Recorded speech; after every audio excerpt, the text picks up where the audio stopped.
with 2 million acres of land confiscated by local authorities over the last 2 years alone, with homelessness, with so many problems arising from these policies. We are not surprised that refugees are flooding out of Burma and have been in different waves over the years. Currently, it's not known exactly how many are out there. I spoke to people at the Malaysian mission, for example, and they estimated that over 100,000, even though other written, the resolution 418 says 15,000. So I think in some countries it's not known how many. Of course, there's a huge number in Bangladesh from earlier waves, and there are many in Thailand and in other countries too. So talking about the refugees, the boat people, those who don't drown on the way, those who aren't pushed back, as happens in Bangladesh, pushed back by their government back to possible death in Burma. It's a huge issue. And Jenna Capeci from American Jewish World Service has been Director of Asia Programs, though I understand you have a slightly different role, so I'll turn it over to you. So I came to Burma actually about 15 years ago, starting work with an organization based on the Thailand-Burma border called Earth Rights International. And since then, I've just been really passionate about the situation in Burma. I've met so many incredible, courageous activists, and I think it's a thorny, complicated country, but it's it's fascinating, and I think the struggles are really intense, and something that I'm really glad to be on this panel calling for more international attention on what's happening with the Rohingya community particularly. But just to give you a little sense of the context, because I think it's very important to understand the context of the country, I recall very early on when I was working primarily with an inter-ethnic group of activists from Burma, I was looking for someone to teach me Burmese, and not one person wanted to teach me Burmese. Because it was the language of the oppressor. And basically, the ethnic minorities, religious minorities of the country have been exposed to deep oppression, 50 years of violence and conflict in many of the ethnic nationality areas. So you can't underestimate, I think, the lack of trust that the people of Burma have in their government. So basically, briefly, it was a military dictatorship since 1962, and I'm sure you all know that recently, since 2010, the government initiated political reforms, and currently it's in a transition to democracy. And in the beginning, people were talking about change and excited and hopeful and wanted to see what change was going to come. And I think that based on the last 2 years, there's a lot more agreement amongst activists that the change is not positive. And it's pretty clear that the reforms are in word only, not in action. So there's a few indications, I think, that the country is still struggling to transition from war to peace, to transition from an armed authoritarian regime to a democratic regime, or a democratic government. And one is that conflict still rages on in the north, in Kachin State, as Nason had mentioned. Also in western Burma, in Rakhine State, there's conflict. In both of those areas, there's over 100,000 people internally displaced. Even last month, the Burma army stepped up attacks in the north, places where they're theoretically trying to negotiate ceasefires, but the war continues. The ceasefires that are being in negotiation, it's been years and they're still in negotiation, so there hasn't been much progress made on that front. With respect to political prisoners, the president committed to releasing all political prisoners by the end of last year, and actually released quite a few and then arrested some more. So basically what you're seeing happening in the country is people being arrested, farmers, people who are primarily countering land confiscation, as Adam mentioned, activists who are taking to the street, being arrested under the Peaceful Assembly and Peaceful Procession Law. Basically, that law states you have to get permission from the authorities.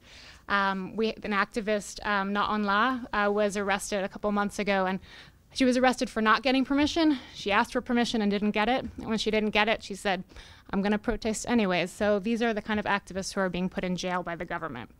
The violence and discrimination against the Rohingya, it's been 1.5 years since the initial violence. There are still over 100,000 people displaced. You heard a bit about the terrible humanitarian situation in that area of the country. With Doctors Without Borders being expelled, it's particularly dire. There's also, for those who are interested, a partner of ours, Fortify Rights, recently released a report that documents the persecution of the Rohingya and the way in which it's actually state policies undergirding this repression.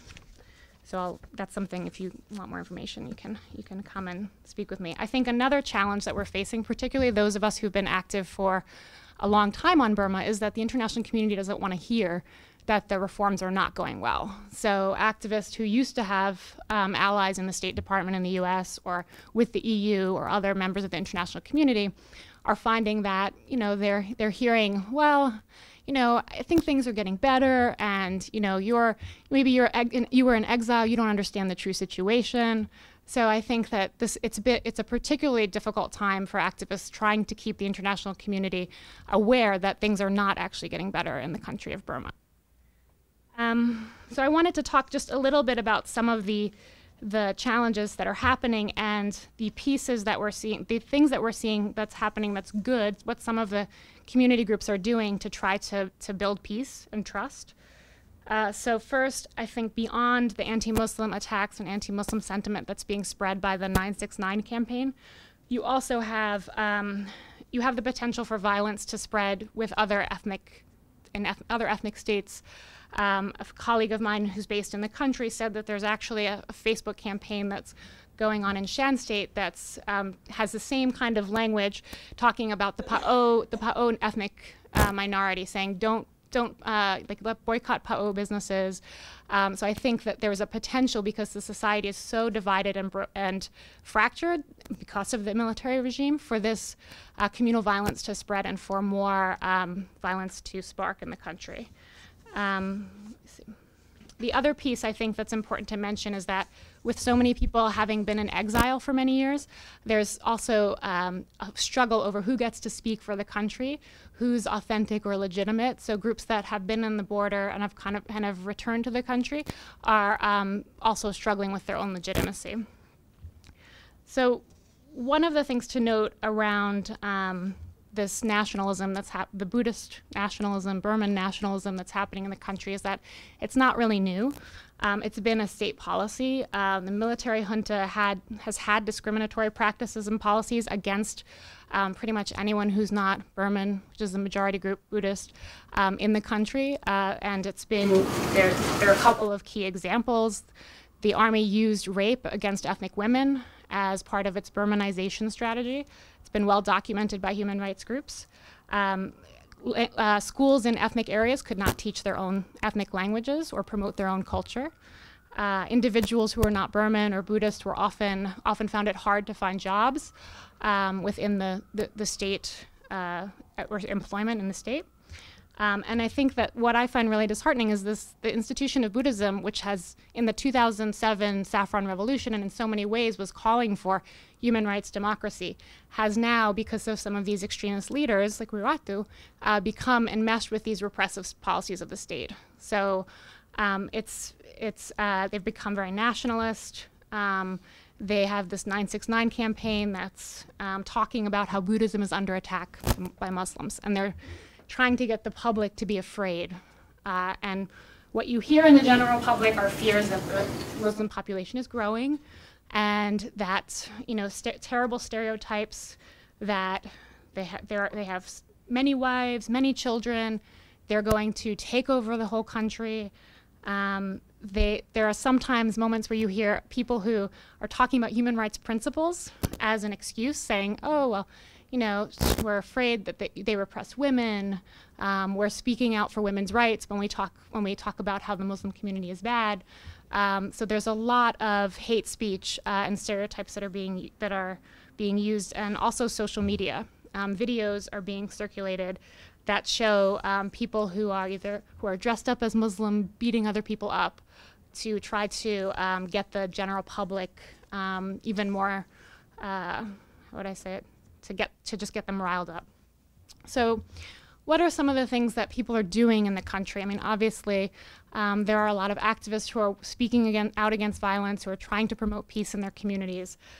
So I have just a few examples. I think one thing that we've seen is that bringing people together in informal ways is an initial step to trust building. Right now, I think that it's really on the basic level just starting to build trust. I mean, we hear from folks that they've never met a Rohingya person because, as you heard, Rohingya are so restrained and constrained and restricted, they're not actually allowed to leave their communities. So bringing people together, even in like an English class, there's a organization called Women Peace Network Archon that's hosting English classes of people from all different faiths and ethnicities, and it's just giving people an opportunity to get to know each other.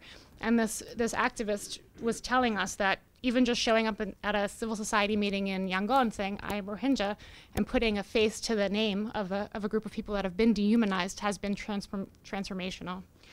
I think another example, you heard about the interfaith marriage law, the draft law that prohibits Buddhist women from marrying people who are not Buddhist, requiring that men convert to Buddhism.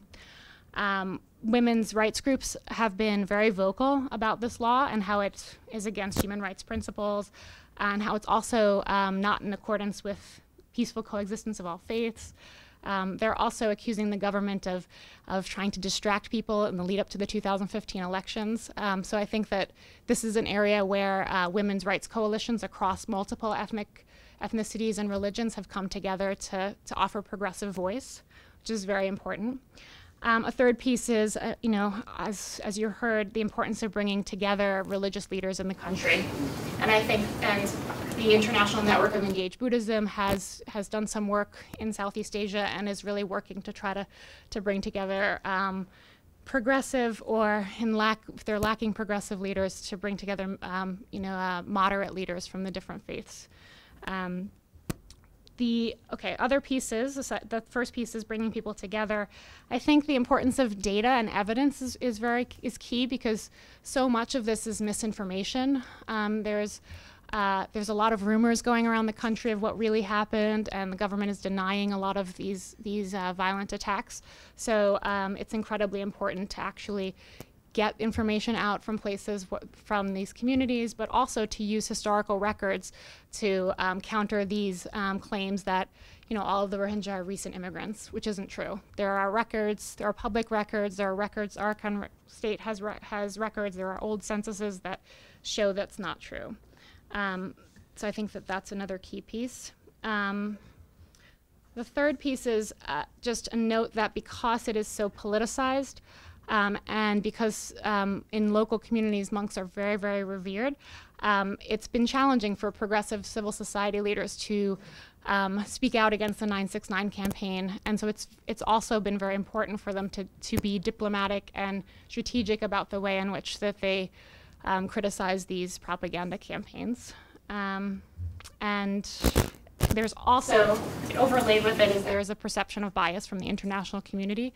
So interestingly enough, folks who were talking about the interfaith marriage law and how it's, it's against human rights and it shouldn't be written into law, were called stooges of the international community.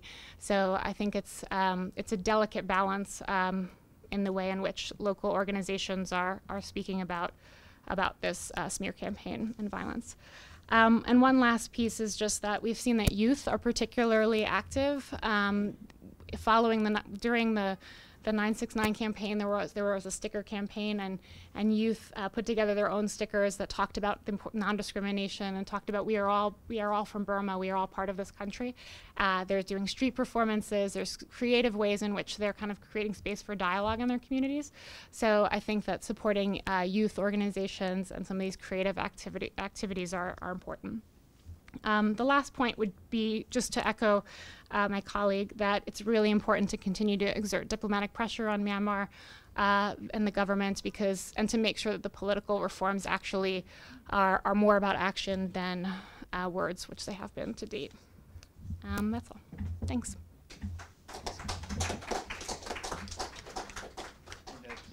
Just to make sure, American Jewish World Service also works with refugees, I think, right? We do, yes, we do.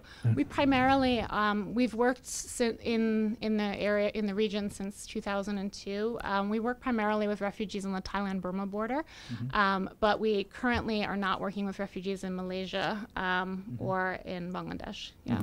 Yeah.